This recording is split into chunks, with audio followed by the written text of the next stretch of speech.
Alhamdulillah la syarika lah, la ilaha illa hu wa ilaihin nusyur.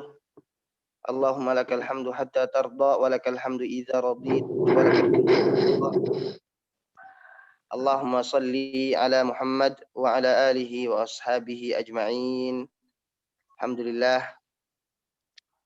satu kesyukuran, bahkan kesyukuran yang tidak ada hentinya, bapak-bapak, ibu-ibu sekalian, para pendengar dari kajian kita sapa. Alhamdulillah, Allah hari ini masih mencurahkan begitu banyak nikmat. Allah memberikan kepada kita nikmat sehat. Allah memberikan kepada kita penjagaan yang sempurna. Allah masih membuat alam ini, dunia ini bersahabat dengan kita. Alhamdulillahirabbil alamin. Bapak-bapak, ibu-ibu sekalian, banyak musibah yang terjadi, banyak ujian yang menimpa kita, terkhusus masyarakat Indonesia, bahkan musibah COVID atau penyakit wabah ini yang sampai sekarang tidak ada di antara kita yang berani menjamin bahwa penyakit ini kapan dan seperti apa akan pergi. Ala kulli hal, tetapi tidak mengurangi insyaallah intensitas kesyukuran kita kepada Allah, karena berapa banyak ujian tidak sebanding dengan berapa besar nikmat yang Allah Subhanahu wa taala berikan kepada kita. Di akhir zaman ini, Bapak-bapak, Ibu-ibu sekalian, fitnah banyak, ujian banyak, tapi Rasulullah sallallahu alaihi wasallam dalam sebuah hadis yang diriwayatkan oleh Imam Muslim dari sahabat Nabi Abi Hurairah radhiyallahu anhu wardah, beliau mengatakan solusi ketika terjadi fitnah-fitnah yang banyak, fitnah-fitnah yang menyambar-nyambar. Beliau mengatakan badiru bil a'mali fitanan, badiru, bersegeralah, berlomba-lombalah, bil a'mali, melakukan amalan-amalan kebajikan, fitanan, sebelum datang fitnah-fitnah. Seperti apa fitnah itu? Kata Rasulullah, fitnah itu kaqita'il lailil muzlim, seperti gelapnya, pekatnya malam.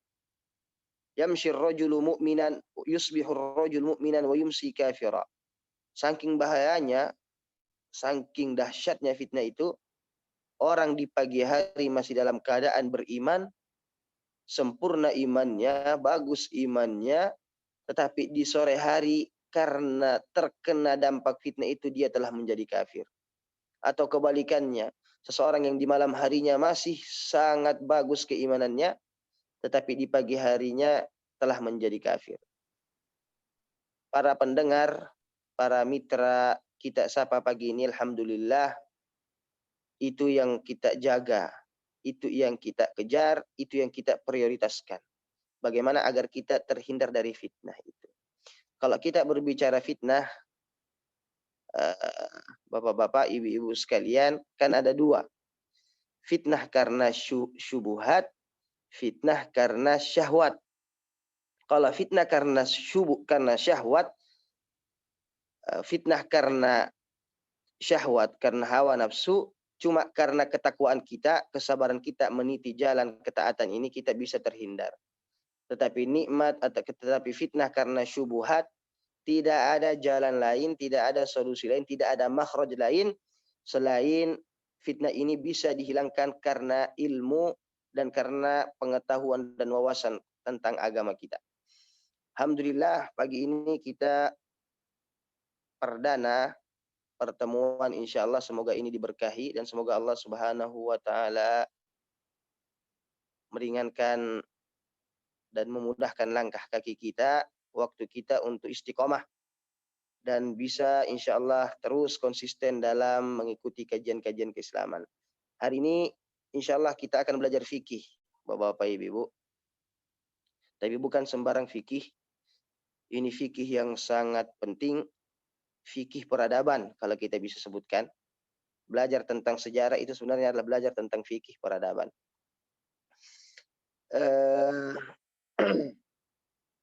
Alhamdulillah.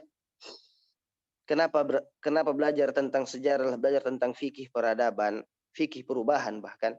Karena kita sering mendengarkan, kita sering mendengar pepatah atau sebuah perkataan Arab yang masyhur, at-tarikh yu'idu nafsahu, at-tarikh yu'idu nafsahu, bahwa sejarah itu mengulang dirinya sendiri. Sejarah itu mengulang dirinya sendiri. Artinya apa?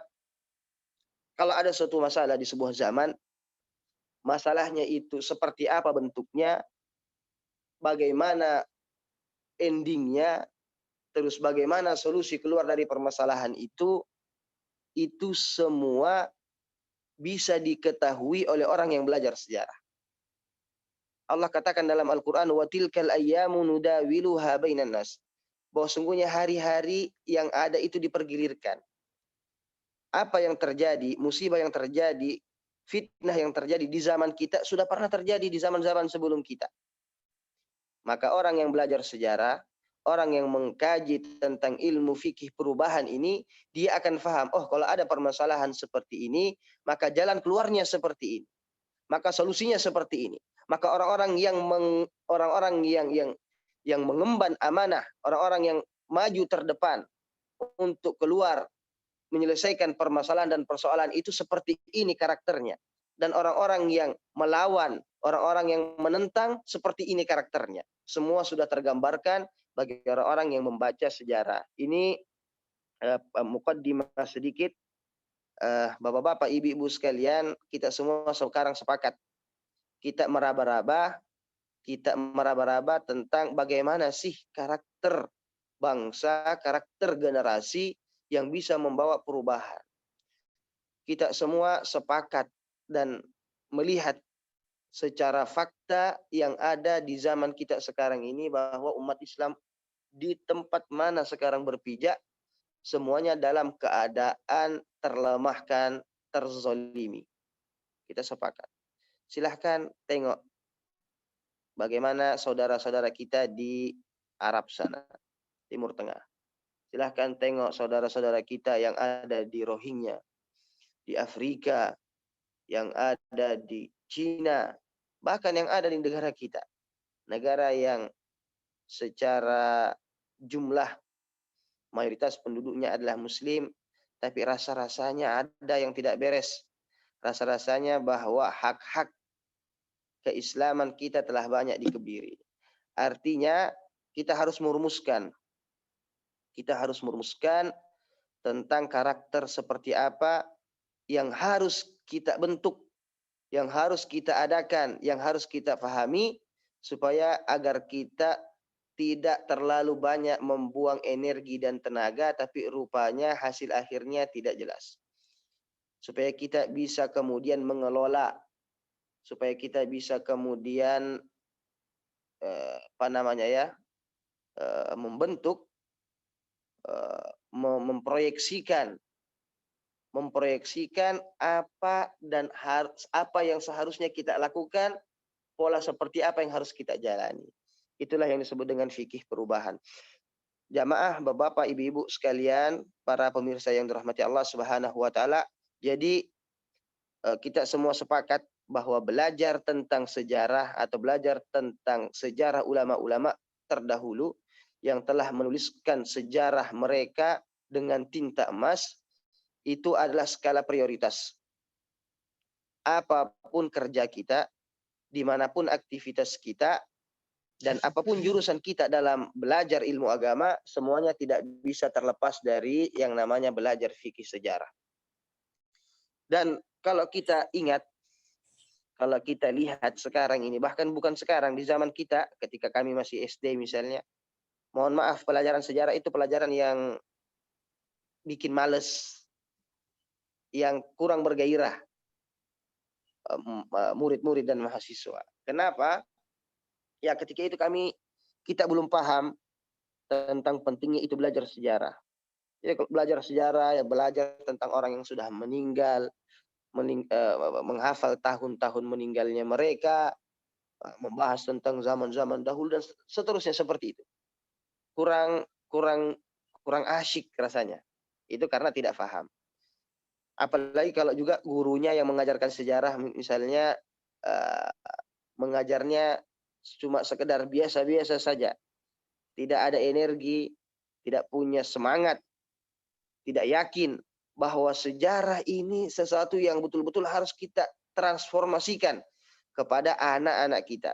Sejarah ini harus selalu menjadi kunci, selalu menjadi imun yang selalu ada di setiap pribadi-pribadi kita. Bapak-bapak jamaah sekalian, bahkan kalau kita baca Al-Quran, kita akan semakin yakin. Bahkan kita bisa mengatakan bahwa Al-Quran itu adalah kitab sejarah. Kenapa? Karena hampir 2/3 pembahasan di dalam Al-Quran itu adalah pembahasan tentang sejarah. Kaum Nabi Musa, kaum Fir'aun, tentaranya, Nabi Sulaiman, dan semua nabi-nabi diceritakan di dalam Al-Quran. Ini artinya bahwa betul kita harus serius dan harus memberikan opsi atau memberikan porsi dalam hari-hari kita untuk mengkaji dan membaca sejarah. Untuk mengkaji dan membaca sejarah. Jamaah sekalian dirahmati Allah Subhanahu wa taala, itu tadi sekedar muqaddimah tentang kenapa kita memilih tema yang menarik ini. Ada sebuah hadis yang diriwayatkan oleh Abi Hurairah radhiyallahu anhu, Imam Muslim dan yang lain Imam Abi Daud dan yang lain meriwayatkan dari Abi Hurairah radhiyallahu anhu bahwa Rasulullah sallallahu alaihi wasallam mengatakan, innallaha yab'atsu li hadhihi al-ummati ala ra'si kulli mi'ati sanah man yujaddidu laha amra diniha atau man yujaddidu laha diniha. Sesungguhnya Allah dalam setiap 100 tahun mengutus untuk umat ini orang yang memperbaharui agamanya. Saya ulangi bahwa Rasulullah SAW bersabda, sungguhnya Allah mengutus kepada umat ini dalam setiap penghujung 100 tahun pembaharu agamanya. Artinya orang yang menghidupkan agamanya, orang yang memperjuangkan kembali agamanya, orang yang berada di garda terdepan, memberikan kontribusi untuk agamanya, yang kontribusinya itu besar. Itu adalah mujaddid. Mujaddid itu adalah mujtahid, orang yang terdepan dalam mengamalkan sunnah, mengamalkan syariat, orang yang juga kemudian terdepan dalam memperjuangkan kebenaran, orang yang betul-betul telah mewakafkan dirinya untuk agama ini. Dan mujaddid itu sebagaimana dikatakan oleh Imam As-Suyuti adalah orang yang mengetahui lebih banyak daripada yang tidak diketahui tentang urusan-urusan syariat. Hadisnya, innallaha yab'atsu li hadhil umma ala ra'si kulli mi'ati sanah man yujaddidu. Hadis ini ajaib, ikhwah sekalian. Hadis ini tidak diriwayatkan oleh Imam Bukhari dan Muslim. Kita dalam ilmu hadis, kita belajar kalau hadis selain dari Bukhari dan Muslim itu harus masih diselidiki agar didapati ketetapan apakah hadis ini bisa dipertanggungjawabkan. Adapun kalau di Bukhari dan Muslim itu sudah diterima oleh umat secara umum, sudah menjadi hujjah talaqqathul umma bil qabul. Artinya kita tidak perlu terlalu capek dan terlalu letih dalam mencari dan menyelidiki karena sudah dijamin oleh umat. Sedangkan selain Bukhari dan Muslim, kita masih harus menyelidiki, kita masih harus membaca apakah benar hadis ini sampai kepada Rasulullah atau tidak. Apakah maknanya seperti ini atau tidak. Bapak-bapak dan jamaah sekalian dirahmati Allah Subhanahu wa taala, ini hadis ini bukan Bukhari, bukan Muslim, tetapi semua ulama hadis, baik yang di timur maupun di barat, baik yang bermazhab Syafi'i atau bermazhab yang lain, semua sepakat kalau hadis ini adalah hadis sahih. Bahwa hadis Allah mengutus setiap 100 tahun pembaharu agama, itu hadis yang disepakati kesahihannya oleh seluruh ulama hadis. Bayangkan. Ini luar biasa. Dan yang lebih luar biasa lagi bahwa hadis ini yang satu ini, jamaah sekalian, satu hadis ini rupanya ada puluhan ulama yang mengarang dan mensyarah kitab ini. Mereka mensyarah tentang karakteristik ulama pembaharu itu. Dan mereka juga kemudian berijtihad tentang siapa pembaharu dalam setiap generasi. Berapa kutub dikarang? Imam Suyuti sendiri punya 2 kitab. Imam Suyuti, imam dalam mazhab Syafi'i, punya 2 kitab untuk menjelaskan siapa itu ulama-ulama pembaharu. Dan apa kerjanya, apa kontribusinya, apa pencapaiannya, dan bagaimana sejarah biografinya. Semua dituliskan. Beliau punya 2 kitab. Kitab yang pertama At-Tanbi'ah ala man yab'atsuhullah ala ra'si kulli mi'ah. Buku tentang siapa orang-orang yang datang setiap 100 tahun memperbaharui agama. Bahkan juga beliau punya sajak yang panjang.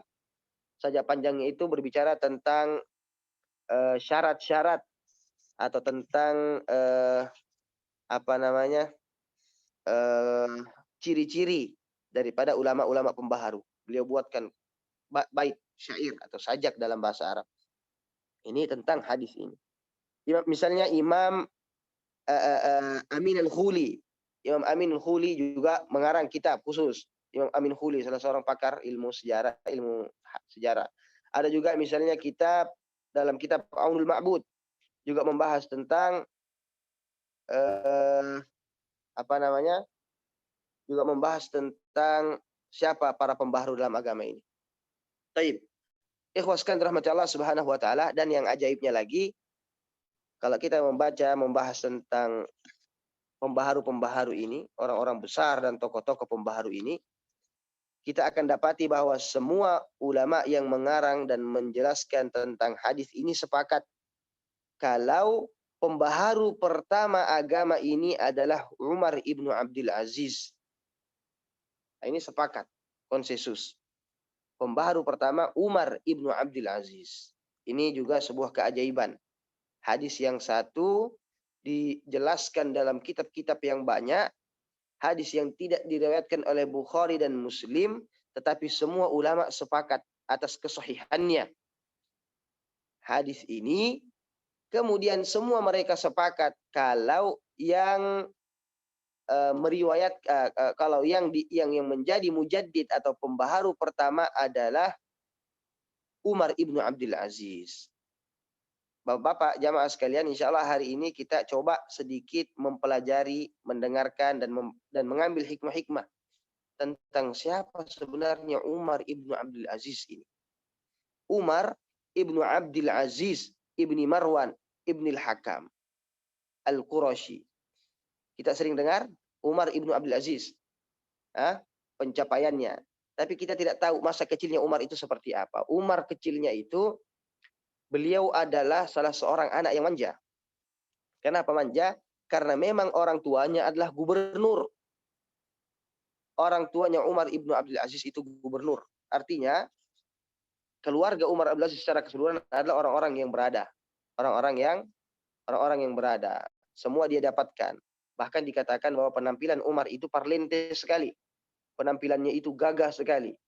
Bahkan kalau Umar ibnu Abdul Aziz pakai parfum, satu jalan di kota itu yang dilewati akan mencium baunya.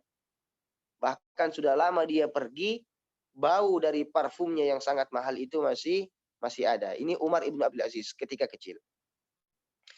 Bapak-bapak, ibu-ibu sekalian, Umar ketika kecil orang tuanya selalu berdoa untuknya. Dan selalu mengharapkan bahwa Umar ini adalah orang yang menjadi pembaharu agama. Kebetulan bapaknya, Abdul Aziz ibni Marwan, salah seorang khalifah ketika itu di Mesir, beliau juga sebagai ulama. Sehingga doa, nasihat, dan bimbingan untuk anaknya ini selalu menjadi prioritas. Bahkan Umar ibn Abdul Aziz sejak kecil telah didoakan dibandingkan dengan saudara-saudaranya bahwa dia adalah pembaharu. Kenapa? Orang tuanya ketika itu mendapatkan riwayat atau mendengarkan bahwa pembaharu pertama itu nanti di wajahnya ada bekas sobekan. ada bekas luka, dan kemudian Umar ibn Abdul Aziz pernah suatu ketika terjatuh dari kuda kemudian luka. Maka orang tuanya ketika melihat itu mengatakan, seandainya yang dimaksud dengan asyadju Bani Umayyah atau orang yang terluka di wajahnya dari Bani Umayyah itu adalah kamu, innaka lasya'id. Sungguhnya kamu akan menjadi orang yang sangat berbahagia. Itu awalnya kisah dari Umar ibn Abdul Aziz. Ketika sudah agak beranjak dewasa sedikit, maka orang tuanya mengirimkannya untuk belajar. Mengirimnya untuk belajar. Umar ibn Abdul Aziz ini meskipun anak orang kaya dan berada, anak seorang gubernur ketika itu, tapi orang tuanya yang faham kalau anak itu tidak akan jadi mentalnya, tidak akan jadi kekuatan mentalnya kalau selalu berada di bawah orang tuanya.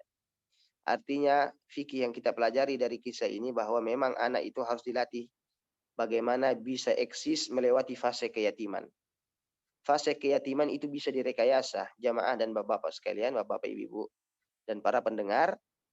Fase keyatiman yang dilalui oleh Rasulullah Sallallahu Alaihi Wasallam adalah pondasi paling utama bagaimana menjadikan Rasulullah sebagai seorang pribadi yang kuat, pribadi yang tidak cengeng, pribadi yang bisa eksis bagaimanapun keadaan dan cobaan. Karena fase keyatiman itu ujian yang luar biasa. Dan ini bisa direkayasa. Artinya apa? Tidak mesti harus orang tua itu meninggal dulu kemudian baru anaknya itu disekolahkan fase keyatiman tadi. Sekarang sudah banyak solusi. Anak-anak kita ketika masuk usia dewasa dan sudah kelihatan sudah bisa untuk kemudian mandiri, maka kirim dia belajar. Jauhkan dia dari orang tua. Biasakan dia untuk kemudian berkomunikasi dengan orang lain. Masukkan ke dalam pesantren, masukkan ke dalam rumah-rumah tahfiz Quran. Mencuci baju sendiri, mengatur jadwal bangun dan tidur sendiri, murojaah sendiri. Itu semua melatih anak-anak kita untuk semakin tangguh, semakin kuat mentalnya, semakin hebat dalam mengarungi masa depannya. Ini yang penting ibu sekalian. Bahkan kalau sekarang alhamdulillah banyak sekali ya pondok-pondok pesantren. Bahkan di Balikpapan sendiri puluhan. Kami ingat kalau dulu zaman kami tidak ada satupun mahat tahfiz. Sekarang ini udah menjamur. Di mana-mana saja bisa. Dan orang tua sekarang alhamdulillah sudah mulai faham kalau anaknya harus melalui fase keyatiman sebagaimana proses perjalanan tarbiyah Rasulullah Sallallahu Alaihi Wasallam. Hanya bedanya kalau kita sekarang mungkin karena akses transportasi mudah, kadang anak itu seminggu bahkan mungkin dalam seminggu 1 kali, 2 kali, bahkan 3 kali dijenguk, apakah keperluannya diberikan. Nah ini juga sebenarnya mengurangi kualitas daripada fase keyatiman. Kalau di pesantren tempat kami mengajar ini tidak boleh ada yang pulang ke rumah setelah 2 tahun. Jadi betul-betul kerinduannya itu terasa. Dan betul-betul anak betul-betul tidak tawakalnya, mentalnya itu kuat. Karena tidak terlalu banyak terfikir dengan kenikmatan-kenikmatan yang dia dapatkan di rumah. Kita kembali tentang Umar ibn Abdul Aziz tadi ini. Bapak Ibu sekalian dirahmati Allah Subhanahu wa taala, beliau dikirimkan oleh orang tuanya belajar ke Madinah. Orang tuanya gubernur di Mesir, Umar dikirim ke Madinah. Umar ketika kecil ada sebuah catatan sejarah yang mana catatan ini sebenarnya menjadi titik awal kalau kami lihat awal perubahan daripada Umar ibn Abdul Aziz. Ketika dia belajar, selesai belajar, Umar itu kemudian punya semangat, punya antusias untuk menjadi orang yang berguna. Maka dia cita-citanya besar. Mimpinya dan cita-citanya itu kemudian yang mengantarkan beliau rahimahullah menjadi orang yang besar. Beliau ketika kecil mengatakan begini sebagaimana diriwayatkan bahwa menceritakan tentang diri beliau sendiri mengatakan kanat li nafsun tawwaqah. Aku ketika itu punya jiwa pemimpi kata beliau, perindu. Taqat nafsi ila zaujah. Yang pertama katanya ketika aku punya keinginan aku sungguh-sungguh sekali kata beliau. Ketika kau punya keinginan, aku sungguh-sungguh sekali. Keinginan pertamaku, aku melihat ada anak daripada omku yang cantik jelita dan solehah. Maka aku pun kemudian berazam agar aku dapatkan dia. Aku bersungguh-sungguh agar aku menikahi dia. Dan mimpi itu terkabulkan. Setelah menikah, rupanya Umar yang punya jiwa besar tadi melihat kalau rupanya hidup ini bukan cuma habis membahas tentang nikah dan keluarga saja. Tapi ada yang lebih besar memberikan manfaat untuk orang banyak. Maka Umar ibnu Abdul Aziz bermimpi lagi, bercita-cita lagi, bagaimana agar dia bisa menjadi pemimpin di kotanya. Dan terkabul lagi. Kemudian terus seperti itu. Setelah jadi wali kota, melihat rupanya gubernur lebih besar amanah dan lebih banyak bisa memberikan manfaat. Akhirnya bercita-cita lagi dan terwujud lagi. Terakhir bercita-cita menjadi khalifah.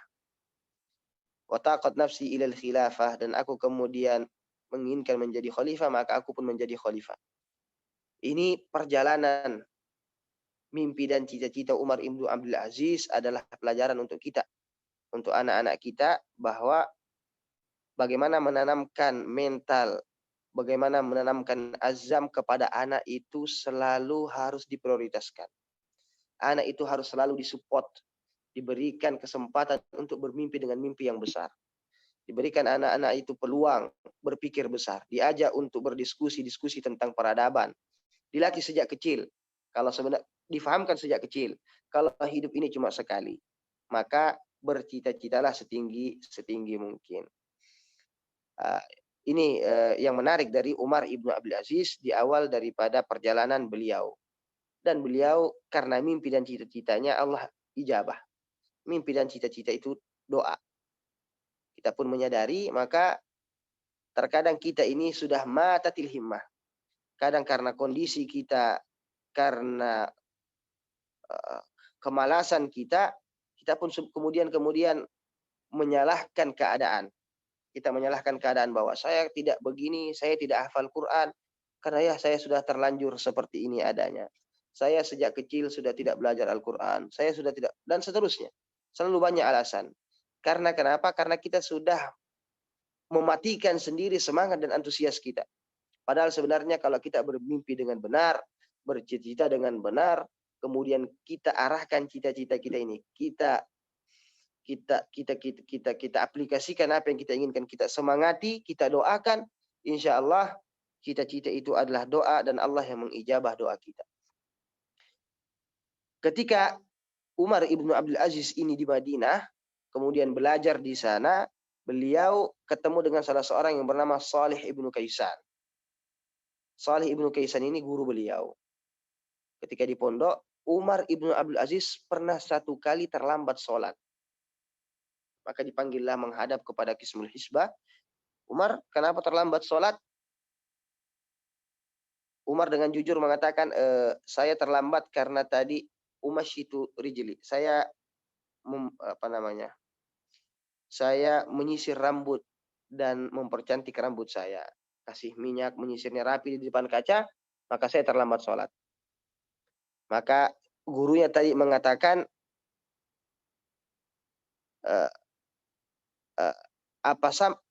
abalagha hubbuka sya'raka tu'siruhu 'ani shalah.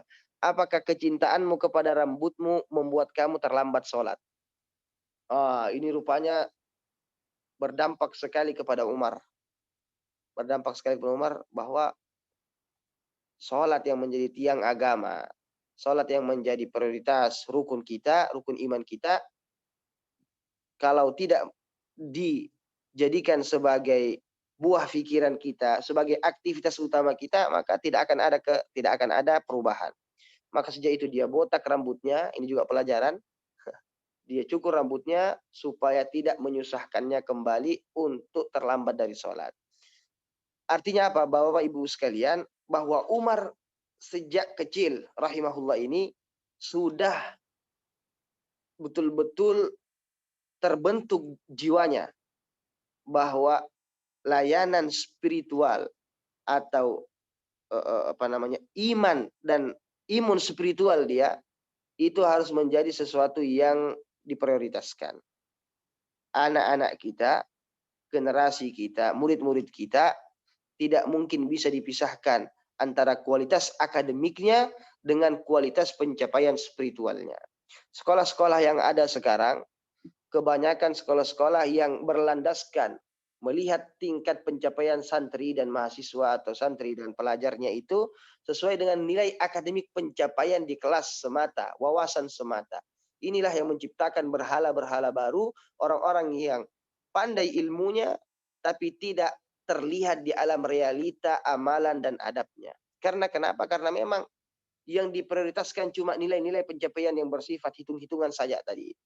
Tapi mereka lupa kalau karakter, kalau nilai, kalau transformasi spiritual yang harus didapatkan santri, itulah sebagai barometer utama kesuksesan seorang santri. Jadi kalau di sekolah-sekolah seharusnya seperti itu. Naik kelas santri itu kalau adabnya bagus. Naik kelas kalau sholatnya terjaga. Naik kelas kalau seperti ini dan seperti ini. Kami masih ingat dulu di pondok, alhamdulillah ketika nyantri, kami pernah ranking 3 secara ranking tapi tidak naik kelas. Karena kehadiran di masjid kurang dari 75%. Seperti itu.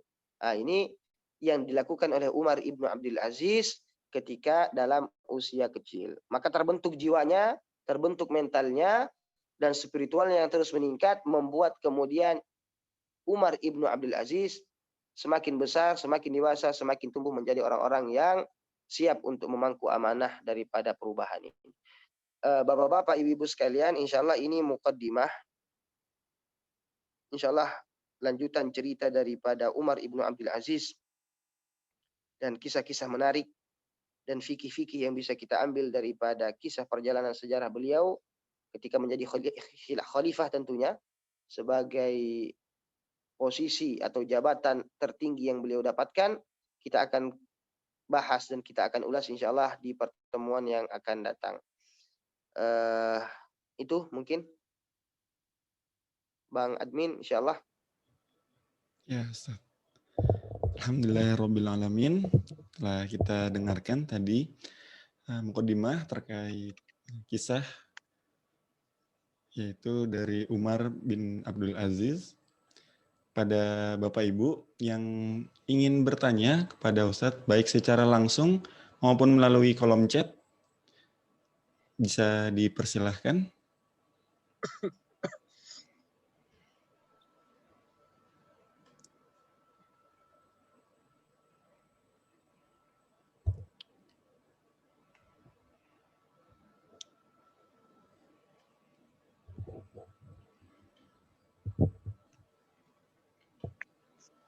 Assalamualaikum.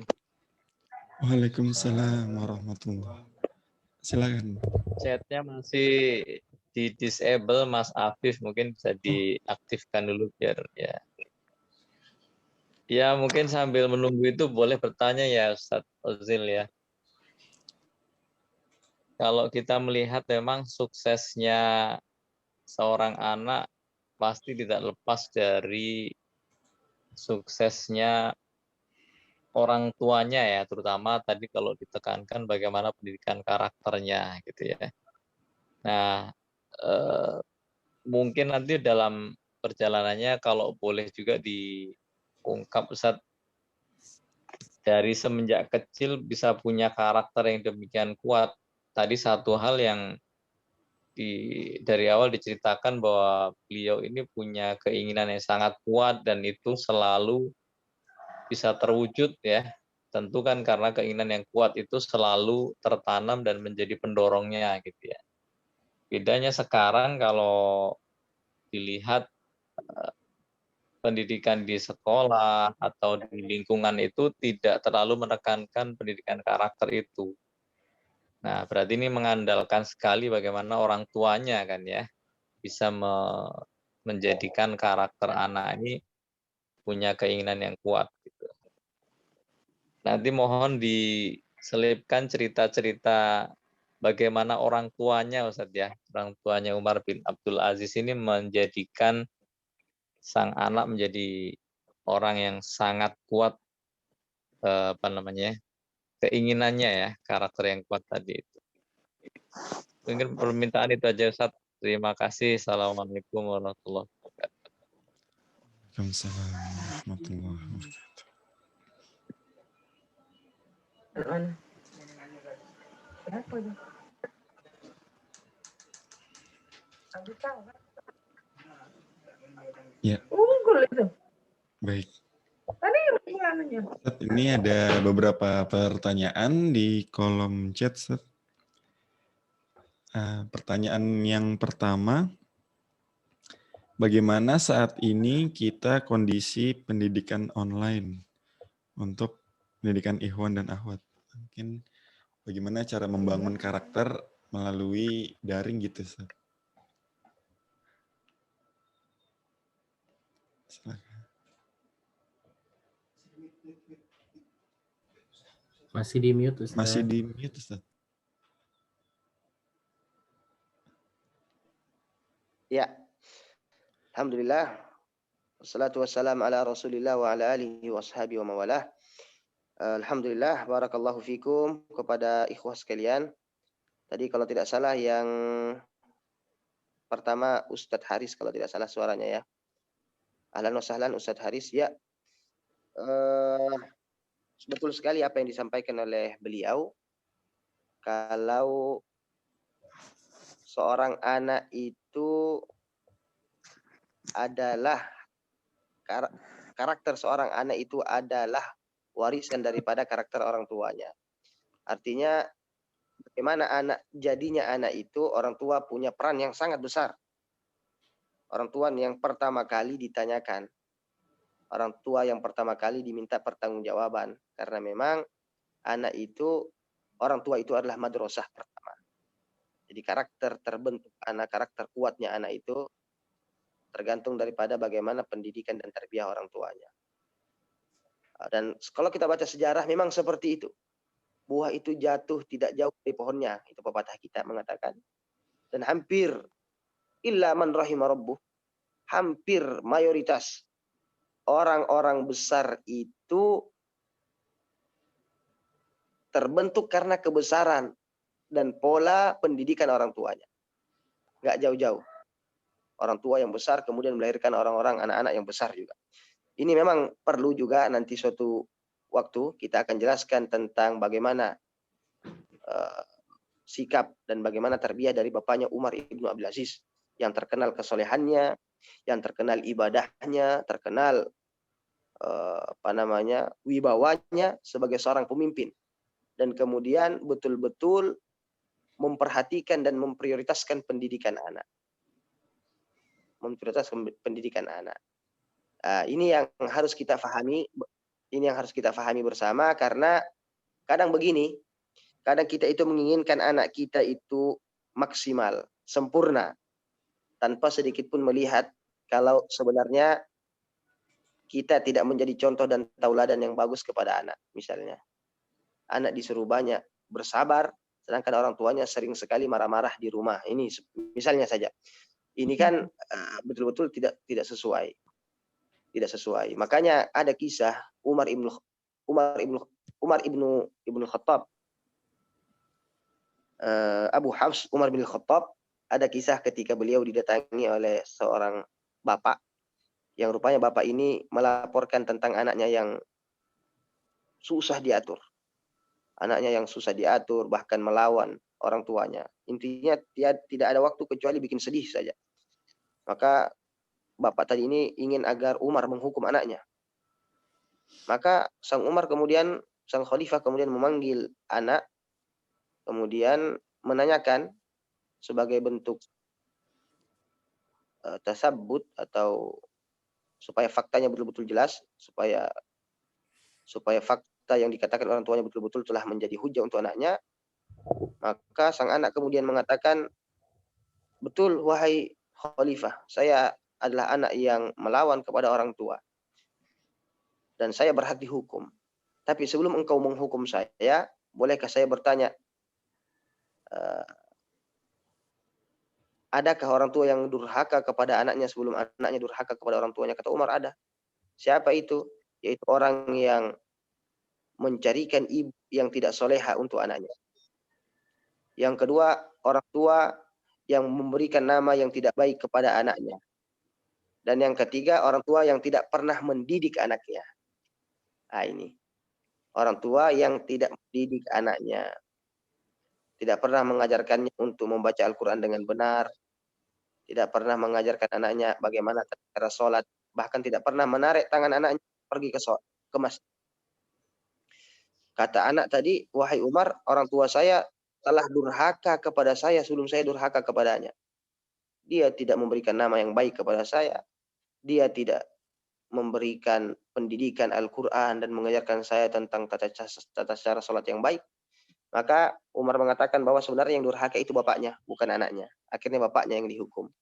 Ya, ini insya Allah memperkuat kita kalau memang perlu ada parenting tentang bagaimana menjadi bapak yang bisa mengajarkan anak-anaknya untuk menjadi anak-anak yang berkarakter.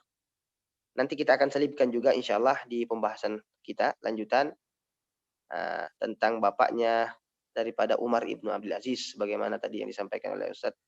Tapi sekedar gambaran saja bahwa memang beliau adalah anak dari orang tua yang betul-betul konsisten dalam agama sebagai khalifah, orang besar, pejabat, tapi kemudian tetap menjadi pejabat yang lurus, pejabat yang selalu menjaga syariat Islam.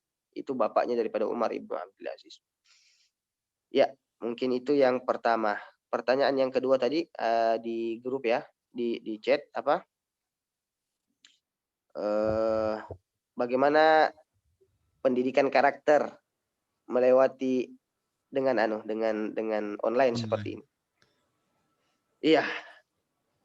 Kalau saya boleh mengatakan bahwa karena ini darurat, pendidikan karakter ini pendidikan online ini yang ada sekarang ini darurat. Kalau mau dikatakan sebagai alat untuk transfer nilai-nilai itu betul-betul tidak mungkin. Betul-betul 0%. Jadi pelajaran online ini cuma dari pintu min bab ad-darurat, cuma karena darurat. Untuk anak-anak sama sekali tidak maksimal ketika belajar dengan online. Hanya daripada tidak dalam kaidah kan dikatakan sesuatu yang tidak bisa didapatkan semuanya, jangan ditinggalkan semuanya. Maka belajar dengan online meskipun tidak maksimal, tetapi ada apa namanya? Ada istifadah, ada kemudian ilmu-ilmu yang bisa kita dapatkan. Tapi tentunya belajar online anak tidak boleh dilepaskan secara utuh. Artinya ini pendidikannya, orang tua harus betul-betul memperhatikan. Harus betul-betul mengawal bagaimana anak-anak itu menggunakan apa namanya media-media yang ada sekarang. Karena media yang sekarang ini lebih banyak mudaratnya daripada manfaatnya. Maka orang tua di rumah yang kemudian bagaimana mengajarkan muraqabah kepada anak. Bagaimana mengajarkan bahwa dalam menggunakan hal-hal yang seperti ini kita harus merasa selalu diawasi oleh Allah dan seterusnya. Peran orang tua lagi untuk memaksimalkan, menjaga dan mengawasi. Jangan masa bodoh, jangan acuh tak acuh dengan anak. Ini penting sekali. Anak itu tanggung jawab kita menjadi surga atau neraka kita, bapak-bapak, ibu-ibu. Anak itu akan ditanyakan kepada kita sebelum ditanyakan kepada mereka sendiri nanti di hari kiamat. Sebelum mereka ditanya tentang amalan mereka, tentang pekerjaan mereka di dunia, orang tuanya yang akan ditanya pertama. Maka jangan acuh tak acuh, betul-betul dikawal anak. Ketika pun harus belajar dengan online, ketika harus dibelikan. Sekarang ini mohon maaf, menurut saya orang tua yang tidak menjaga, orang tua yang tidak mengawasi anaknya dan tidak membatasi anaknya dalam penggunaan alat-alat media yang ada sekarang ini, sebenarnya sedang bersikap acuh tak acuh dengan anaknya. Sedang menginginkan kepada anaknya agar tumbuh dengan pertumbuhan yang tidak bagus. Pertumbuhan yang tidak bagus. Ketika tidak membatasi. Istilahnya, media sekarang ini ibarat senjata yang bermata dua, bapak-bapak, ibu-ibu. Kalau kita gunakan, kita manfaatkan untuk hal-hal yang positif, maka dia akan memberikan manfaat. Tapi kalau anak tidak diawasi, namanya anak, jiwanya masih terus mencari, jiwanya masih meledak-ledak, anak-anak itu lebih banyak keinginan untuk santainya, mainnya dibandingkan dengan keinginan yang lain. Maka disitulah peran kita sebagai orang tua, itulah pendidikan karakter yang sebenarnya. bagaimana orang tua tidak pernah sekalipun lengah untuk memperhatikan anaknya dalam menggunakan alat-alat media sekarang. Itu mungkin pertanyaan dari yang penanya kedua. Jazakumullah khair. Ada lagi mungkin? Ustaz, ini ada yang sudah raise hand dari Bu Pinka Unggul, dipersilahkan. Assalamualaikum Ustadz. Assalamualaikum warahmatullahi. Ustadz, saya mau nanya 2 pertanyaan ya. Yang pertama, tadi kan biarkan anak mengalami fase keyatimannya agar dia menjadi pribadi yang tangguh, pribadi yang mandiri ya, dan memiliki cita-cita. Nah, pertanyaan saya pertama, itu jika kita sudah melihat pesantren mana ya atau sekolah mana yang sesuai visi misi keluarga kita untuk anak-anak kita, terkadang ada sekolah yang mungkin visi misinya udah sama seperti kita, tapi ternyata mungkin gurunya atau pengasuhnya yang ternyata belum bisa menyampaikan visi misi itu dengan sebaik-baiknya seperti itu kan. Jadi menurut Ustaz bagaimana yang bisa kita jadikan patokan dalam memilih pesantren atau sekolah yang baik buat anak kita? Itu yang pertama. Jadi nah itu mengalami fase keyatimannya dengan isinya sesuai dengan tujuannya gitu ya. Terus yang kedua, beberapa kali saya mendengarkan kajian atau sejarah ya, termasuk dari Ustadz ini ya, bahwa dalam membentuk sebuah keluarga itu kita tuh harus jadi orang tua yang baik dulu, orang tua yang solih gitu ya, yang punya visi misi seperti itu. Nah, sedangkan yang saya alami bersama Pak Unggul ini memang kita ini untuk menjadi orang tua itu belajarnya otodidak ya, trial error seperti itu, nabrak sana nabrak sini gitu. Jadi semakin kita merasa seharusnya itu ada ya sekolah pranikah yang mungkin bisa diinisiasi oleh Vokal Pro gitu ya, atau dari timnya Equity gitu, yang mengajarkan tidak hanya mencari istri atau suami yang baik gitu, tapi juga bagaimana nanti dalam hal pendidikan anak, bagaimana halnya dalam fase-fase yang akan dilalui oleh seorang anak ini. Jadi orang tua ini nggak terkaget-kaget gitu ya, ketika mungkin kalau fase bayi seru-serunya gitu ya, lucu-lucunya gitu, tapi begitu udah mulai masa anak-anak, fase remaja, fase mungkin pra akil balik maupun pas akil balik, itu kan perlu ada ilmunya juga gitu ya. Di samping memang nanti aktualnya itu emang berat ya, karena emang menjadi orang tua yang mendidik tuh Masya Allah betul-betul luar biasa berat itu ya, apalagi di zaman seperti ini. Jadi itu Ustadz, jadi yang pertama itu tadi bagaimana kita memilih sekolah yang baik untuk anak-anak kita. Yang kedua, mungkin dari Ustadz sendiri atau dari difasilitasi siapa, kita nanti bisa mengadakan kajian pranikah, di mana itu kebanyakan yang ikut kan selalu akhwat ya, tapi bagaimana juga seorang ikhwan-ikhwan kita itu juga dipaksa untuk ikut itu loh. Itu aja Ustadz. Terima kasih. Assalamualaikum warahmatullahi wabarakatuh. Ya, Assalamualaikum warahmatullahi wabarakatuh. Ya, langsung saja mungkin 2 pertanyaan dari Ibu Pinka tadi. Barakallah, semoga Allah memberikan keberkahan untuk Pak Unggul, untuk Ibu, dan untuk anak-anaknya, insya Allah menjadi anak-anak yang soleh dan solehah. Tentang pesantren atau ma'had yang seperti apa yang kita berikan untuk anak, dan bagaimana kita melihat pesantren sekarang ini menjamur sekali ya, banyak sekali. Iya. Dan tentunya dengan layanan dan dengan target visi misi yang berbeda-beda. Ada pesantren yang menitik beratkan pendidikannya kepada Quran. Ada yang mendidikkan pendidikannya kepada sejarah dan seterusnya seperti itu. Banyak sekali. Tentunya kita ketika memilih tempat sekolah untuk anak ini harus betul-betul melihat bagaimana input dan output sekolah itu. Bagaimana input dan output sekolah itu betul-betul dipelajari. Jika ada sekolah, jangan ketika melihat sekolah yang pertama kali dilihat berapa biaya SPP-nya, bagaimana makannya, bagaimana tempat tidurnya. Tetapi yang pertama kali yang harus kita selidiki, apa visi misi daripada sekolah ini dan apa dan bagaimana output yang diinginkan oleh sekolah ini. Nah, itu semua harus dilihat dulu, tenaga pengajarnya, karena betul-betul kita menyerahkan anak kita. Dan itu banyak terjadi, ibu sekalian, ketika ada sekolah yang sebenarnya salah orientasinya. Karena sekarang banyak seperti itu, orang bikin sekolah lebih kepada bisnis daripada kepada transformasi nilai yang seharusnya. Sekolah-sekolah yang sebenarnya tujuannya lebih kepada bisnis, sehingga urusan belakang itu nanti anak seperti ini, kita berikan pelayanan seperti ini, dan luar biasa, banyak sekali. Maka penting sebagai orang tua itu, sebagai bentuk pertanggungjawabannya, menitipkan anak, melihat dulu apa visi misi daripada sekolah. Dan kalau sebenarnya yang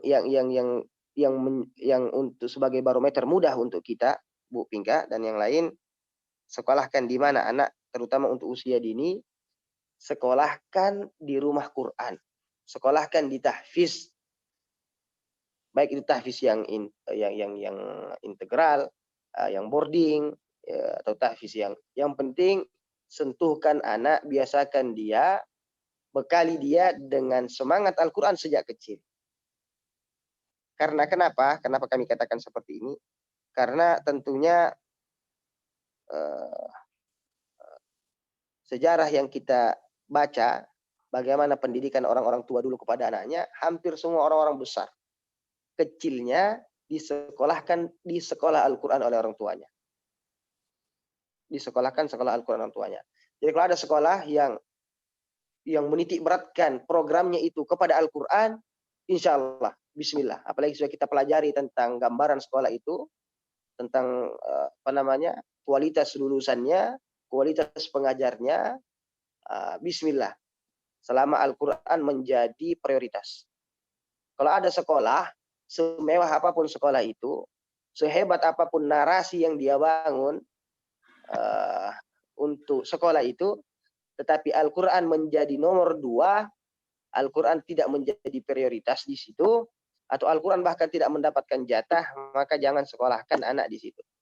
Karena karakter apa yang mau dibangun kalau tidak dibangun di atas Al-Quran?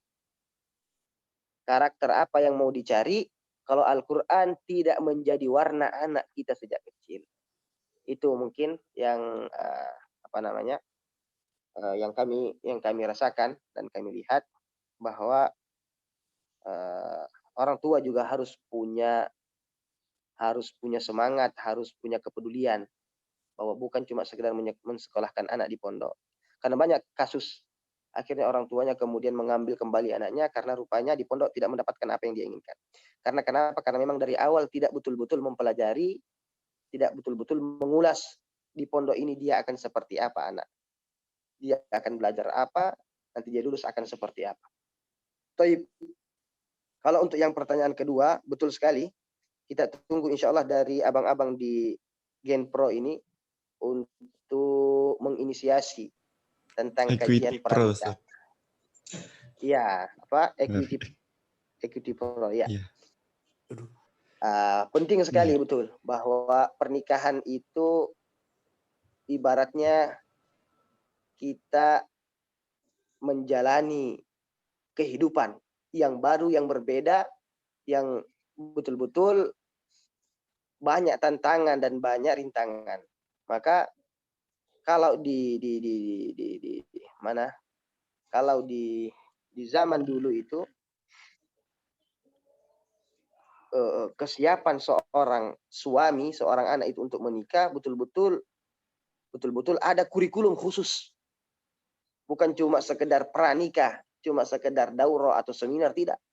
Betul-betul ada kajian khusus, ada kitab khusus, ada kurikulum khusus yang harus diselesaikan oleh peserta pernikahan atau orang yang akan menikah. Jadi betul-betul luar dalam tentang perjalanan kehidupan di alam pernikahan itu sudah dipahami. Kalau sekarang ini kajian pernikahannya berbeda. Pranikahnya itu kalau anak sudah ta'arufan, sudah saling kenal, sudah pernah berjalan bersama 1 bulan, 1 tahun, 2 tahun, sudah saling tahu luar dalam. Tidak ada sekat, ini kajian pranikahnya. Baru boleh dinikahkan. Ketika ditanya, loh kamu sudah kenal calonmu? Bagaimana pribadinya? Sudah kenal orang tuanya? Sudah berapa lama bersama? Itu yang ditanyakan. Tidak tanya dulu bagaimana fikih nikah, bagaimana mendidik anak, bagaimana hal-hal yang dibolehkan, mana hal-hal yang dilarang dalam pernikahan, bagaimana kemudian menata hati ketika ada masalah dengan pasangan, bagaimana anak ke depan, bagaimana kewajiban, apa tugas suami, apa tugas istri. Karena ya seperti itu. Betul-betul penting sekali. Alhamdulillah kami di teman-teman di komunitas juga ada komunitas. Kita ada buat komunitas atau kita ada buat program pranikah. Itu pun 1 kali setahun. Itu pun peserta yang hadir hampir semuanya perempuan dan tidak pernah lebih dari 30-40 orang. Ya mungkin karena polanya, mungkin karena Bu ya, mungkin karena kaminya mungkin yang kurang, maka minatnya juga kurang. Tapi insya Allah mudahan kita bisa inisiasi ke depan bahwa nikah ini harus dibuatkan kurikulum khusus, sekolah pranikah begitu ya, madrasah, ma'had pranikah. Jadi orang mau menikah dimasukkan dulu setahun misalnya pesantren nikah gitu. Insya Allah nanti Bang Dery nih insya Allah nanti yang akan mempelopori insya Allah. Iya, itu mungkin pertanyaan dari Ibu Pinka tadi. Jazakillah khairul jaza. Berarti ini ya Ustaz, untuk parenting itu sebaiknya memang sebelum nikah ya Ustaz? Betul sekali. Ada parenting sebelum nikah dan juga banyak parenting setelah menikah. Artinya karena pernikahan ini madrasah ya. Karena pernikahan ini madrasah, belajarnya itu dari awal sampai akhir. Belajarnya dari awal sampai akhir. Iya. Baik Ustaz. Ini ada lagi yang raise hand. Insya Allah ini akan jadi pertanyaan terakhir untuk pertemuan hari ini karena Ustadz juga ada agenda lain. Dari Ibu Harnida, dipersilakan. Assalamualaikum warahmatullahi wabarakatuh. Waalaikumsalam warahmatullahi wabarakatuh. Waalaikumsalam warahmatullahi wabarakatuh. Ustaz, sebenarnya pertanyaan ini sudah sedikit tadi disinggung ya. Cuman saya akan mempertegas sedikit. Di sini tadi dikatakan anak itu tidak akan jauh ya, jatuh seperti buah tidak akan jatuh jauh dari pohonnya. Nah, yang ingin saya tanyakan di sini, ketika kita sudah melaksanakan apa yang sudah Ustadz sampaikan tadi, kita sudah memberikan contoh, kita sudah mentarbiah anak ya, bahkan dari mulai usia dini, dari dia mulai mengerti, kita masukkan dia ke sekolah-sekolah Islami, sampai dengan menjelang remaja, gitu ya. Nah, tetapi ketika dia remaja, karena pada masa remaja ini adalah masa yang menggebu-gebu ya, masa yang memang dia sedang mencari jati diri. Apalagi dengan situasi sekarang ini, situasi pendidikannya yang lewat daring. Ini mungkin bukan dialami oleh saya pribadi dan suami, mungkin keluarga-keluarga yang lain juga mengalami, karena kondisi darurat ini betul-betul fatal buat anak ya. Mereka anak-anak kenal dengan gadget, lupa dengan alasan mau belajar dari sekolah ini. Kita beri tugas, kita tungguin, bahkan kita belum selesai katanya gitu, seperti itu. Bahkan kami pribadi teknologi yang di rumah sebagian kami buang gitu ya. Jadi TV-TV yang memang ini kita stop supaya mereka nggak bisa curi-curi gitu di belakang kita. Karena kami suami istri berdua sama-sama kerja, jadi tidak bisa 100% mengawasi anak gitu ya. Nah, yang ingin saya tanyakan, batasan sabar seperti apa ya harus kita terapkan kepada anak ketika dia sudah penceng dari nilai-nilai Islam. Misalnya ketika kita kasih tahu, dia sudah mulai membantah gitu. Dia lebih patuh kepada digitnya seperti itu. Nah, trik apa kira-kira yang bisa kita terapkan sehingga dia nggak bisa berkelit lagi. Di sini saya tanyakan juga apakah kami suami istri yang kurang sabar ya menghadapi anak yang kayaknya pengen instan. Tidak, sebenarnya kita tidak seperti itu. Tapi batasannya tuh sabar yang seperti apa. Karena saya pribadi sudah menerapkan, sudah memberi contoh, pagi sekolah, dia di sekolah Islam, bahkan sudah saya masukkan ke rumah Quran, tapi karena dijak seperti inilah yang membuat anak itu seperti lepas dari busur panahnya yang luar biasa, seperti itu. Mungkin itu ya Ustadz, ini betul-betul pengalaman pribadi saya sampaikan. Saya juga bingung menghadapi anak seperti ini, kayak apa, bahkan saya sampai mau ke psikiater, seperti itu ya. Betul-betul dia sudah ada, nggak ngerti saya. Mohon Ustadz penjelasannya atau solusi gitu ya. Mungkin itu aja. Assalamualaikum warahmatullahi wabarakatuh. Ya, baik. Waalaikumsalam warahmatullahi wabarakatuh. Silakan. Baik, terima kasih dari Bu Harnida tadi pertanyaannya. Barakallah. Kita doakan insya Allah semoga Bu Harnida tetap istiqomah memberikan nilai-nilai dan kesabarannya kepada anak. Karena kita katakan tadi bahwa sekolah keluarga itu adalah sekolah yang tidak ada akhirnya, kecuali sampai kita kembali kepada Allah Subhanahu wa Ta'ala. Dan sekolah ini kita punya program, kita punya visi misi, kita punya target-target, tapi kemudian endingnya itu tidak bisa dan tidak bisa direkayasa, mohon maaf, tidak bisa ditentukan bahwa sekolah kehidupan ini akhirnya akan seperti ini. Artinya apa? Dalam perjalanan mendidik orang tua anak ini, memang yang diminta dari kita itu sebenarnya mujahadah dan usaha. Bagaimana hal-hal yang menjadi prioritas kita sebagai orang tua yang harus kita ajarkan kepada anak. Bagaimana nilai-nilai dan karakter anak. Bagaimana anak kita ke depan itu adalah proses panjang. Nah, hasil akhirnya tidak bisa kita patok. Semua itu perjalanan panjang. Jadi memang sekolah keluarga ini sekolah yang butuh kesabaran dan kesabaran yang tidak ada habisnya. Butuh kesabaran dan kesabaran tidak ada habisnya. Artinya apa? Apa yang disampaikan oleh Bu Harnida tadi, kita juga semua mengalami. Kalau terkadang ada target-target yang kita inginkan, yang kelihatannya di awal ini agak sedikit melenceng.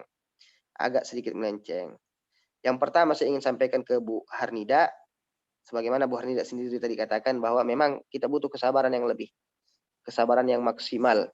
Bahwa mendidik anak ini harus banyak pola, harus banyak pendekatan-pendekatan. Tidak bisa cara seperti ini, maka pakai cara seperti ini. Tidak bisa cara seperti ini, maka pakai cara seperti ini. Tapi yang paling pertama dan utama sebenarnya oleh Ibu Harnida adalah agar senantiasa maksimal intensitas doanya kepada Allah Subhanahu wa Ta'ala. Luar biasa itu pendidikan doa untuk anak. Kalau kita baca dalam Al-Quran, rata-rata orang tua, rata-rata kisah tentang Nabi yang dikatakan yang orang tua yang Nabi, kemudian anaknya juga Nabi, rata-rata doa itu doa tentang keluarga dan anaknya menjadi anak yang soleh. Rabbi habli minas solihin. So, Ibrahim kemudian juga berdoa untuk Nabi Ismail agar anaknya ini menjadi pejuang ahli masjid. Wajnubni wa baniya an na'budal asnam.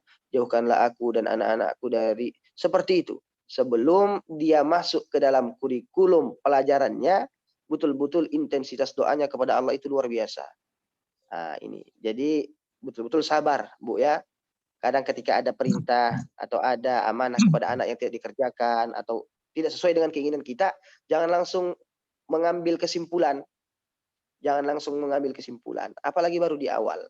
Banyak sekali kisah, banyak sekali sejarah anak yang kemudian ketika di masa awalnya itu bikin orang tuanya kemudian patah arang, bikin orang tuanya kemudian suudzon bahwa kenapa seperti ini. Tapi rupanya setelah perjalanan waktu, kesabaran orang tuanya, doanya ibu bapaknya, dan konsistensi ibu bapaknya kemudian yang tetap melihatkan pendidikan yang baik.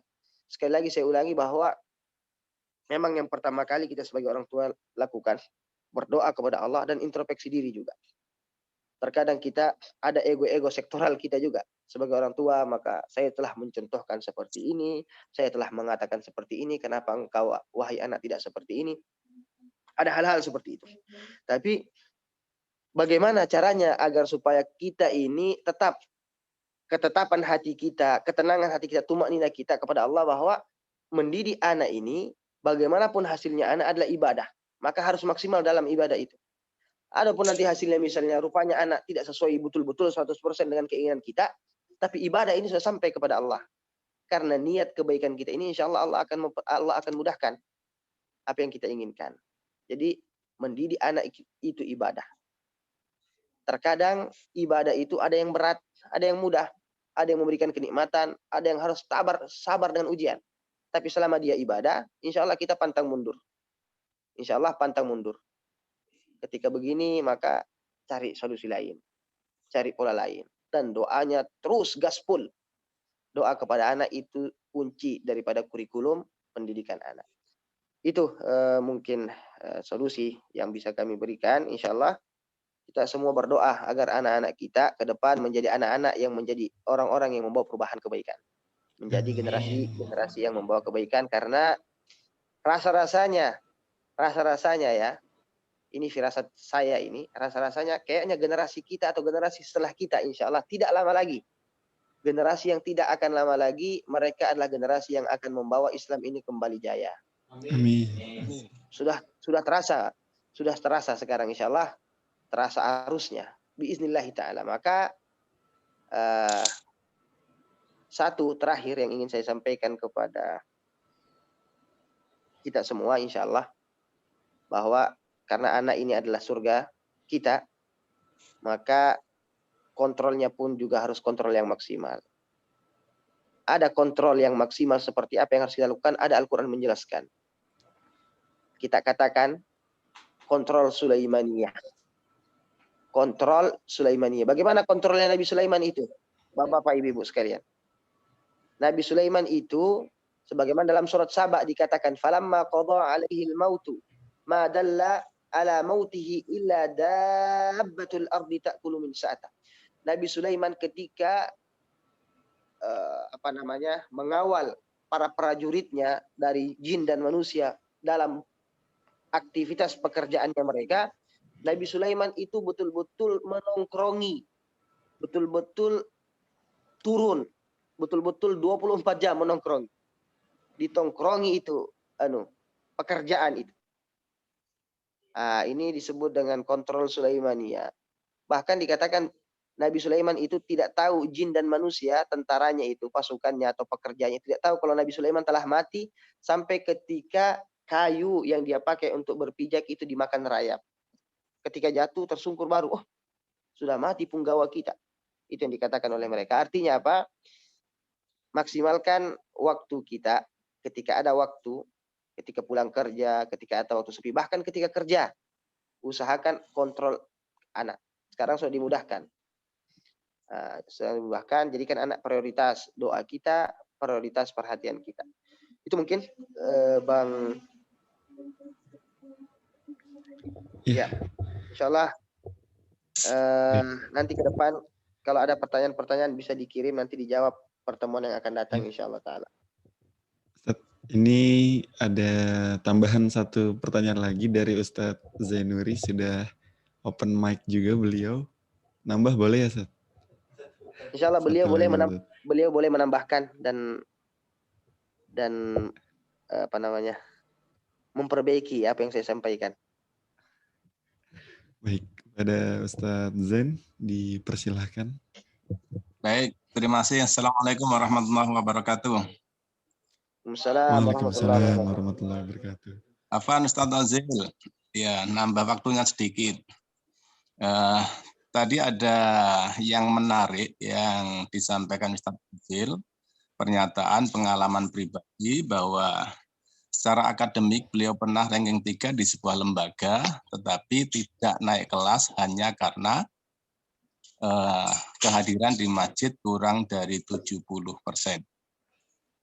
Nah, Ustadz Ozil, ini juga tambahan wawasan juga Bapak Ibu sebagai orang tua, juga sebagai guru, bahwa sesungguhnya pendidikan nasional kita itu selaras dengan apa yang sudah disampaikan oleh Ustadz Ozil tadi. Seperti yang tertuang misalnya dalam Undang-Undang Pendidikan, tujuan pendidikan nasional kita di Undang-Undang Nomor 20 Tahun 2003 itu membentuk manusia yang beriman, bertakwa, berakhlakul karimah, baru setelah itu cerdas, kreatif, mandiri, dan seterusnya. Kemudian di syarat kelulusan atau syarat kenaikan kelas itu juga ada salah satu syarat bahwa seorang siswa itu dinyatakan naik kelas ataupun lulus dari sebuah lembaga pendidikan jika pencapaian sikap spiritual dan sosialnya itu minim kategori baik. Ini terkait dengan tujuan pendidikan. Tetapi memang implementasinya di lapangan masih banyak guru ataupun orang tua yang kurang perhatian atau kurang paham terkait dengan ini. Sehingga banyak juga pelaku pendidikan atau guru atau orang tua yang mengukur keberhasilan pendidikan itu dari capaian akademik atau kognitifnya. Nah, ini Bapak Ibu, kalau kemudian kita sebagai orang tua atau sebagai guru, saya sangat setuju sekali dengan apa yang disampaikan oleh Ustadz Ozil tadi, bahwa tujuan pendidikan bagi anak-anak kita, siswa-siswi kita, itu kedepankan pada aspek capaian sikap baik spiritual maupun sosialnya. Ini. Yang kedua, nambahkan sedikit tadi apa yang disampaikan oleh Ustadzah Hernita tadi, bahwa orang tua itu hanya punya kewajiban untuk mendidik putra-putrinya, demikian guru untuk mendidik siswa-siswi. Hasil akhir itu adalah domainnya Allah Subhanahu wa taala. Kita lihat sirah, ada Nabi Ibrahim yang sukses mendidik putra-putrinya dengan lahirnya atau munculnya Ismail. Nabi Nuh ternyata juga tidak berhasil, dalam artian bukan beliau tidak melakukan upaya pendidikan. Maka apa yang sampaikan Ustaz Ozil, lengkapi dengan doa yang kuat, biar nanti Allah yang akan membentuk atau menghasilkan seperti apa hasil dari didikan kita. Jadi guru, jadi orang tua siswa, yang perlu disiapkan adalah double kesabaran. Ya, double kesabaran. Yang penting terus kita lakukan pendidikan kepada anak-anak kita, terus kita perkuat doa kepada anak-anak kita, kemudian kita serahkan kepada Allah. Semoga Allah memberikan hasil yang terbaik dari apa yang kita sampaikan. Terima kasih Ustadz Ozil, ya, minta tolong terus terkait dengan mengedepankan pendidikan karakter spiritual tadi, dan itu kalau kemudian Ustadz Ozil tambahkan tadi referensi tujuan pendidikan nasional itu sudah selaras supaya para orang tua, ya, para guru juga lebih paham, bukan hanya menitik beratkan pada aspek kognitif atau capaian angka-angkanya, tetapi juga harus lebih dikedepankan pencapaian dari aspek sikap spiritual dan sikap sosial. Ya, mudah-mudahan kajian yang sangat menarik, ya, menjadi bekalan bagi kita para pemirsa atau para peserta kajian ini, ya, banyak sekali bertambah wawasan, ya, dan kita semua berharap agar anak keturunan kita ke depan, ya, termasuk orang-orang yang kita siapkan menjadi perubah, ya, pembawa risalah ini, penerus risalah ini, sehingga kita bisa mendapatkan hasil Islam akan semakin jaya dan semakin berkembang melalui anak keturunan kita dan juga kita semuanya. Terima kasih, barangkali itu Ustaz. Terima kasih semuanya. Assalamualaikum warahmatullahi wabarakatuh. Waalaikumsalam. Jazakumullah khair, Ustaz. Terima kasih banyak, Ustaz. Barakallahu fikum. Baik, alhamdulillahirabbil alamin. Setelah kita simak bersama tausiah pada pagi hari ini juga dengan sesi tanya jawab, masih banyak pertanyaan di kolom chat ini yang insya Allah akan kita jawab pada pertemuan selanjutnya di 2 pekan mendatang insya Allah. Terkait pembahasan pranikah, Bapak Ibu, di kolom chat ada kami bagikan sebagai pengantar pembahasan pranikah.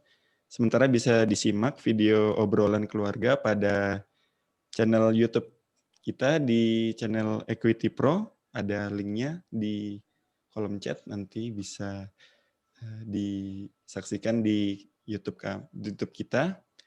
Tidak lupa juga untuk di-subscribe tentunya. Jadi like, di-komen, dan di-subscribe, dan di-share ke relasi-relasi kita. Baik, alhamdulillahirrahmanirrahim. Alhamdulillah kita berada di penghujung acara pada pagi hari ini. Saya, Afif, mohon maaf apabila ada kesalahan dalam memimpin jalannya acara pada pagi hari ini. Tidak lupa. Salah tadi nggak?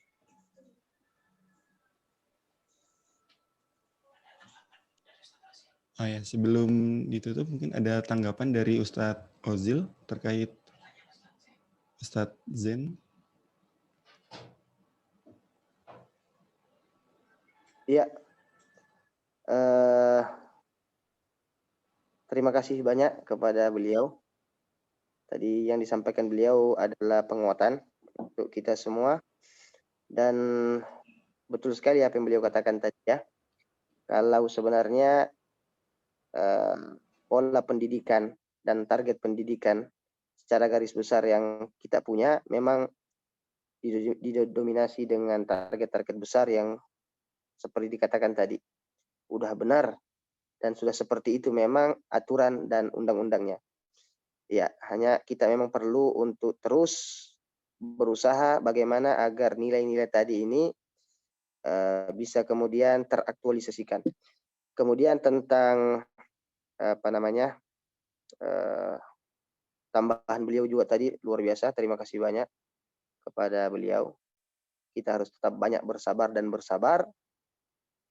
Innama 'alaikal balagh, tugas kita, bahkan tugas Nabi sebenarnya adalah menyampaikan, berusaha. Sedangkan endingnya, hasil akhirnya itu adalah hak prerogatif Allah Subhanahu wa taala. Terima kasih banyak Ustadz. Barakallahu fiik wa hafizakallah. Semoga Allah jaga dan sehatkan kita semua. Amin ya Ya Allah. Rabbal Alamin. Baik, jazakallah khair pada Ustadz Muzirul Haq LC yang telah memberikan kita banyak ilmu pada pagi hari ini. Tidak lupa kami informasikan kepada Bapak Ibu, untuk pertemuan pekan depan kita akan kembali membahas fikih sunnah karya Sayyid Sabik bersama Ustadz Nasrul Hamdi LCMA. Demikian untuk pertemuan pada pagi hari ini. Terima kasih pada inisiatif Zakat Indonesia telah mendukung program ini untuk bisa terus berjalan. Salurkan zakat, infak, dan sedekah Bapak Ibu sekalian pada inisiatif Zakat Indonesia. Baik, terima kasih. Saya Afif bersama para kru yang bertugas pada pagi hari ini pamit undur diri. Assalamualaikum warahmatullahi wabarakatuh. Waalaikumsalam warahmatullahi wabarakatuh.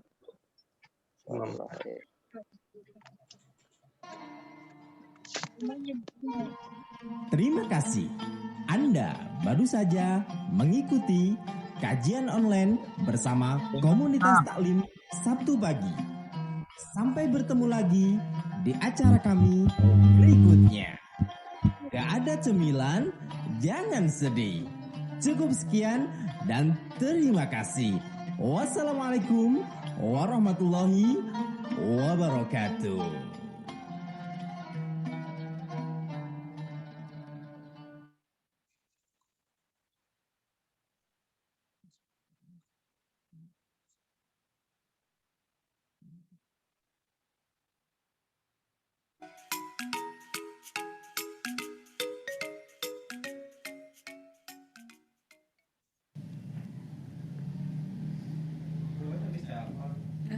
Kenapa?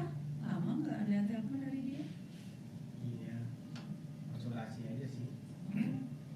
Ada temennya, ya usia ya 30-an akhir, tapi takut nikah gitu. Kenapa lagi? Kan udah cukup lah kalau dari segi usia ya 30-an itu. Kalau Tatanya sih nggak ada kasus ya. Cuma setiap kali masuk ke topik itu dia sebenarnya ada keinginan sih nanya-nanya gitu kan. Kalau udah nikah tuh gimana sih gitu. Apakah tentang biayanya gitu kan. Apakah kalau udah punya anak repot gitu. Apa mungkin karena setiap kali tanya tambah takut kali ya? Iya, kadang kalau sudah berumur, udah ya di atas rata-rata orang menikah, kan pasti kan banyak orang bertanya pasti kapan nikah, kapan nikah, kapan nikah gitu. Ya secara tanpa sadari kan akhirnya dianya apalagi ya gitu, apalagi yang harus aku siapin ya, apalagi ya, akhirnya jadi nggak yakin dengan diri sendiri, mungkin bisa jadi kan gitu. Kan spontannya kita kalau bertanya orang yang masih udah berumur 30 tahun misalkan atau 28 tahun atau bahkan lebih gitu, pasti kan ditanyanya kapan nikah gitu kan. Cowok loh ini dah. Iya, sama aja walaupun cowok juga kan. Ya heran aja sih, namanya kan biasanya kalau cowok kan identik dengan keberanian gitu kan, berani memutuskan. Ini sampai usia segitu dengan banyak tanya kan berarti sebenarnya dia punya keinginan tapi ada ketakutan, artinya mentalnya nggak siap. Itu kalau kayak gitu gimana ya? Mungkin bisa juga dilihat bukan hanya dianya doang gitu kapan nikahnya, bisa jadi coba kita lihat latar belakangnya dia gitu. Jadi apa ada pengalaman dari orang tuanya atau masa kecilnya dia yang membuat dia khawatir atau dia nggak berani untuk memutuskan menikah saat ini. Bisa jadi kan begitu. Mungkin dianya udah siap, udah ngerasa bisa gitu, tapi karena ada pengalaman masa lalunya dia gitu, entah orang tuanya, entah mungkin keluarga dekatnya dia, atau dia pernah mengalami kondisi yang membuat dia menjadi ragu untuk dia memutuskan menikah, kan bisa jadi. Ya banyak hal sih sebenarnya. Ya itu kan kalau Bunda sebagai konselor menghadapi orang, artinya bisa menggali seperti itu. Nah ini kalau misalkan orangnya kemudian tertutup sekali, nah katakanlah pemirsa nih, sobat oke semua, mau mengobati diri sendiri dari luka hati yang seperti itu. Kita belum nyapa. Assalamualaikum sobat oke semuanya. Iya sampai lupa ya dari tadi disapa. Iya sih. Ya memang sih pada dasarnya kita sendiri kudu harus mengenal ya diri kita dulu gitu. Sebelum kita ke orang lain, sebelum kita ngajukan gitu, misalkan kalau mau untuk nikah, minimal kenal dulu sebenarnya apa sih yang membuat kita ragu, apa sih yang membuat kita khawatir gitu. Apa benar ada hal yang membuat aku khawatirinnya karena trauma masa lalu misalkan. Bisa jadi karena bolak-balik ditolak misalkan, ya ada juga kan yang begitu. Akhirnya mau mutus lagi, mau memutuskan kembali untuk berproses, akhirnya jadi ragu. Ya. Artinya tiap kasus beda-beda sih ya. Beda-beda. Kalau memang ternyata dibutuhkan orang yang memang butuh untuk mendampingi, untuk menggali, ya mungkin lebih baik daripada disimpan sendiri. Kan bahkan dia bingung, apa sih masalahnya aku gitu. Kan bisa jadi begitu. Artinya ada orang yang juga tidak bisa melihat apa sih masalah pada dirinya sendiri. Iya, betul sekali. Ada kadang kita nggak paham diri kita seperti apa, tapi begitu kita ngobrol sama orang lain gitu ya, atau bahkan mungkin ke konselor atau misalkan ke psikolog atau segala macam gitu, atau misalkan nggak yang gitu juga kali ya, ke orang yang sudah berpengalaman, yang sudah menikah berapa tahun, bisa jadi akhirnya ada masukan-masukan yang membuat dirinya, oh iya ya, mungkin bisa jadi ini nih masalahnya, kenapa aku tidak berani untuk memutuskan menikah.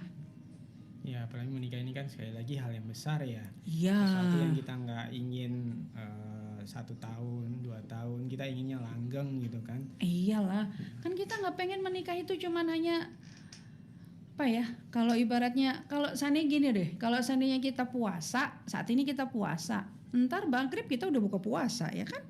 Kemudian kita sholat maghrib, isya atau apalah, tapi kita ada selesai, ada jedanya untuk selesai ibadah sholat itu gitu, atau tilawah, baca Quran gitu, ya pasti ada selesainya juga gitu, kita bisa dengan hal yang lain. Tapi masalahnya kalau seandainya nikah, ntar dia aku capek nikah, istirahat dulu kan nggak bisa gitu. Makanya ya kudu apa ya, emang benar-benar firm gitu ya, di diri kita juga udah mantep, baru deh kita bisa proses ke orang lain begitu.